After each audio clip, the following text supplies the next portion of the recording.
Que c'est difficile les amis, que c'est difficile en ce moment d'être supporter du Real Madrid. On a subi revers sur revers, humiliation sur humiliation en quelques jours, voire quelques semaines maintenant. On a trébuché en Liga, on s'est fait sortir de la Supercoupe d'Espagne contre Bilbao. On s'est surtout fait humilier, sortir dès notre entrée en lice en Copa del Rey, qui décidément est une compétition totalement maudite pour Zidane, qui l'a ni remporté en tant qu'entraîneur, ni en tant que joueur, sauf bien sûr en tant qu'entraîneur adjoint de Ancelotti en 2014. Mais qu'est-ce qu'on est maudit en ce moment les amis, qu'est-ce qu'on n'est pas bon surtout. On se fait humilier par une division 3 comme Alcoyano, c'est dire à quel point on a touché le fond. Vous m'avez demandé les amis sur les différents réseaux et sur les commentaires YouTube de donner mon avis sur la situation du moment pour le Real Madrid qui est pour moi catastrophique. Pour moi, la situation actuelle est due à plusieurs facteurs. D'un côté, les joueurs qui, malheureusement pour eux, pour les cadres, sont éreintés. Malheureusement aussi pour les jeunes qui, eux, par contre, n'ont pas de continuité, n'ont pas de rythme et d'opportunité. C'est aussi la faute, pour moi, de Florentino Pérez, qui a une stratégie économique et sportive qui est totalement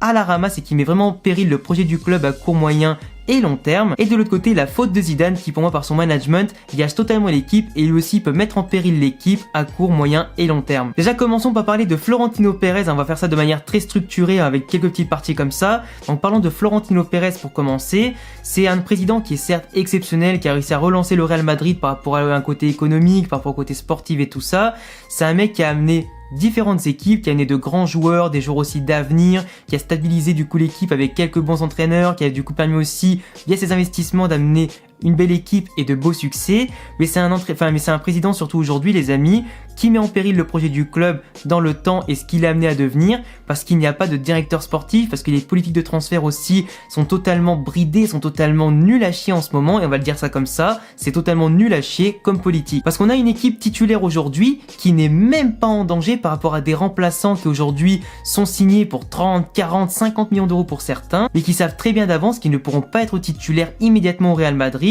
et qui du coup doivent simplement servir de remplaçants pour faire tourner si seulement Zidane en a envie. Parce que du coup quand tu achètes des joueurs pour X millions d'euros, autant que ce soit des joueurs qui peuvent être titulaires, qui peuvent concurrencer ceux en place, pour apporter de la concurrence saine, pour pousser chacun à se dépasser pour avoir sa place et donner leur meilleur sur le terrain et en dehors. C'est aujourd'hui quand tu as des titulaires qui sont là, qui sont bien installés, puis que quand tu as des remplaçants comme Odegaard, Luka Jovic, Vinicius, Mariano, comme il s'appelle aussi Rodrigo, que derrière tu as Odriozola, Militao, qui bien sûr ne peuvent pas jouer parce qu'ils sont pas assez bons et qui ont quand même coûté super cher, c'est quand même extrêmement dommage de voir que aucun d'entre eux peut faire frissonner les titulaires en place et du coup les concurrencer. Parce qu'à l'époque ils étaient peut-être bons dans leur club, mais les amis je le répète, jouer dans un club moyen sans pression, sans prix de transfert, dans une équipe qui est habituée à ne pas gagner de titres, à pas gagner forcément à tous les matchs, c'est pas pareil que de faire le grand saut pour un club comme le Real Madrid qui est le meilleur club du monde, le meilleur club de l'histoire, dans laquelle tu as la pression du transfert, politique, médiatique, sportive, économique, que tu as la pression des supporters, de tes propres coéquipiers aussi, que tu dois assurer des résultats, des performances, de la régularité.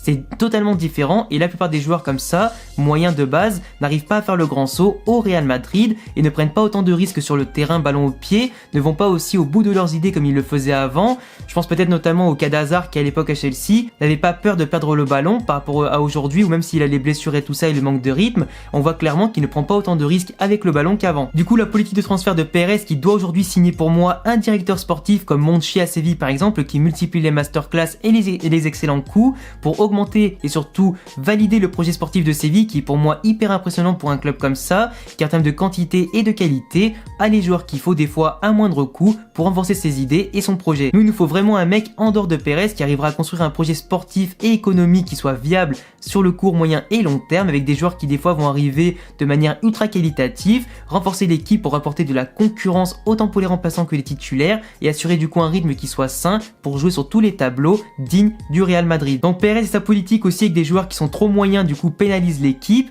De l'autre côté on a un Zidane les amis qui pour moi certes il a apporté énormément d'excellentes choses en tant qu'entraîneur, il a apporté beaucoup de succès en Europe et en Espagne, il a réussi à relancer quelques joueurs, à surtout faire exploser certains et tout ça, conforter aussi les choix qu'on avait de base, mais pour moi aujourd'hui, sans Cristiano Ronaldo, sans vrai taulier comme ça, et sachant qu'il est de plus en plus contesté en dehors du terrain mais aussi sur le terrain, c'est un entraîneur qui dans son vestiaire ne fait plus l'unanimité, qui pour moi est arrivé au bout de son discours, au bout de ses idées et de ses valeurs, qui aujourd'hui menace en tout cas l'avenir du club à long terme. Zidane l'a très bien dit par ses propres paroles, ce ne sera jamais un Ferguson ou un Simeone au Real Madrid. C'est pas l'entraîneur qui va rester extrêmement longtemps, mais ça prouve surtout aujourd'hui par son management qui vit simplement au jour le jour et qui ne compte que sur le même 11 titulaire, plus 2, 3 voire 4 joueurs maximum pour accompagner son projet, du contre 13, 14 ou 15 joueurs maximum sur un groupe de 24 joueurs. On est donc arrivé les amis en janvier après une magnifique remontada de résultats, on était magnifique au mois de novembre-décembre, on était lancé comme des bombes en tout cas en Liga comme en Ligue des Champions.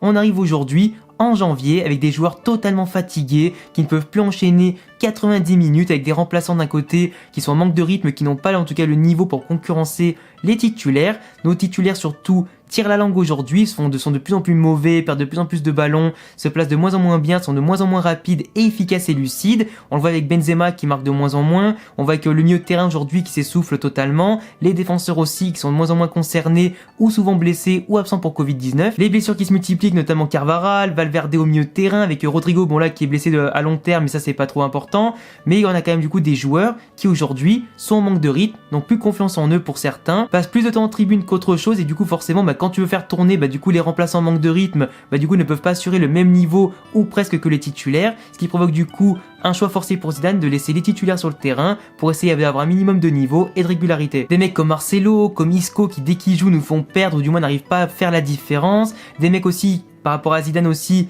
comme Hazard simplement qui n'est pas au niveau auquel on l'attendait notamment avec son transfert. T'as des mecs qui n'arrivent pas à exploser comme Vinicius, comme Asensio aussi qui pour l'instant est l'un des meilleurs madrilènes sur le terrain, Asensio, et qui fait du mieux possible malgré les ligaments croisés sa réadaptation pour faire en tout cas basculer le destin des matchs du bon côté. Mais c'est clair qu'avec la blessure de Rodrigo, Vinicius qui n'explose pas et machin, les jeunes surtout qui n'arrivent pas à prendre la relève aussi en défense, le fait aussi que des mecs comme Jovic, comme Odegaard partent en prêt ailleurs alors qu'ils devraient rester ici pour serrer les dents et concurrencer les joueurs en place, forcément ça n'aide pas. Et en plus quand tu vois que Zidane à la fin du match il te dit c'est pas une humiliation qu'on se va sortir par une division 3, c'est normal et tout ça, on va quand même s'en sortir et tout ça, je suis désolé, c'est pas normal que t'aies pas une minimum d'autocritique, surtout qu'à l'époque on avait quand même Mourinho qui disait que si on perdait en Copa del Rey contre une 3ème division ou une 2ème division, il disait que les joueurs qui joueraient sur le terrain aujourd'hui seraient totalement morts dans son esprit, ce qui quand même provoque une grosse comparaison avec le discours de Zidane qui est toujours trop bienveillant, voire carrément beaucoup trop masqué. Surtout le fait que Zidane aujourd'hui, on voit très clairement dans les matchs, il a une capacité de réaction mais qui est digne d'une huître tellement le mec il bouge pas son cul, il fait pas les changements, il fait pas les bons changements,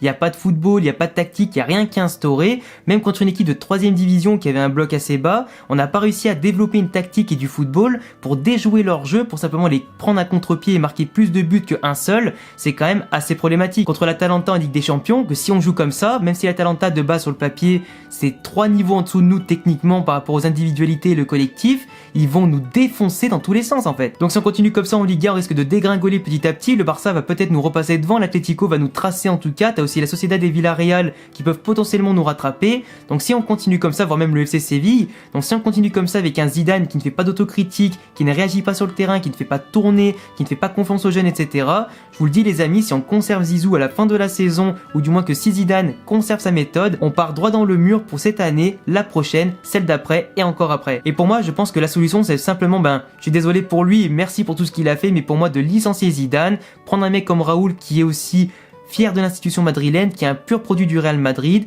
qui a d'excellentes performances surtout avec certains jeunes du Real Madrid, même si avec le Castilla c'est pas facile parce qu'il a une équipe quand même assez jeune pour la 3ème division. C'est un entraîneur qui pour moi saura exploiter le potentiel des jeunes, qui aura peut-être du beau football à apporter, du football offensif et efficace, digne en tout cas d'une équipe comme le Real, qui aura aussi besoin de virer certains joueurs pour moi qui ne doivent plus faire partie du projet, redonner confiance à ceux qui peuvent en tout cas concurrencer les titulaires et apporter de nouveaux joueurs comme Mbappé, Haaland ou Alaba par exemple, qui vont pouvoir apporter expérience et puissance. Donc voilà les gars, en tout cas pour moi c'était tout pour les problèmes actuels du Real Madrid. Je pense que c'est clairement pas forcément les joueurs les fautifs, à part certains qui n'ont pas le niveau, qui peuvent pas faire plus qu'aujourd'hui. C'est clairement surtout aussi le fait que certains jeunes lâchent l'éponge et surtout lâchent par rapport à une concurrence déloyale qui malheureusement les empêche de progresser et de jouer, et j'espère que ça changera dans les années à venir pour l'avenir du club. Donc voilà les amis, j'ai fait le tour, Zidane, Pérez, les joueurs, la pression, le jeu, etc. J'ai fait le tour d'un petit peu de tout. Je vous laisserai me dire en commentaire ce que vous pensez de ma vidéo, de mon avis et de mes critiques aussi par rapport au club et Zidane